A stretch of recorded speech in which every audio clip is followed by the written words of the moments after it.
এই যে ব্রাজিলের সাপোর্টারদের আমি দেখে অবাক হয়ে যাচ্ছি, অবাক। আচ্ছা, খেলা হলো কার মধ্যে? আর্জেন্টিনা আর স্পেনের মধ্যে ফাইনাল খেলা হলো। তার আগে তো আর্জেন্টিনা, ইংল্যান্ড এসব তো চলছেই। এদের একটা অদ্ভুত ব্যাপার, তোরা কবে ফুটে গেছিস, তোদের ধারে কাছে দেখা যাচ্ছে না। এদের হচ্ছে ব্যাপার হচ্ছে আর্জেন্টিনার এগেনস্টে যারা থাকবে, আমরা সব সময় তার দলে, আর্জেন্টিনাকে হারতেই হবে, আর্জেন্টিনা চুরি।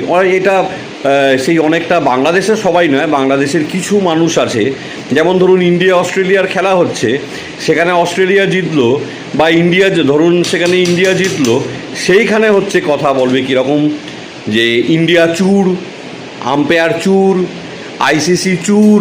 হ্যাঁ, এদের হচ্ছে ব্রাজিলের লোকেদের, এই আপনার সাপোর্টারদের হচ্ছে এরম অবস্থা, যে আর্জেন্টিনা জিতবে সঙ্গে সঙ্গে হবে আর্জেন্টিনা চুর, রেফারি চুর, ফিফা চুর। আরে নিজেদের দিকে নিজেরা তাকানা রে বাবা, আমরা তো ফাইনাল অবধি উঠেছি, খেলায় তো হার জিত আছে, ঠিক আছে, হেরেছে, খারাপ খেলেছে, হেরেছে, তোদের এরম করার কী আছে আমার মাথায় ঢোকে না বাবা।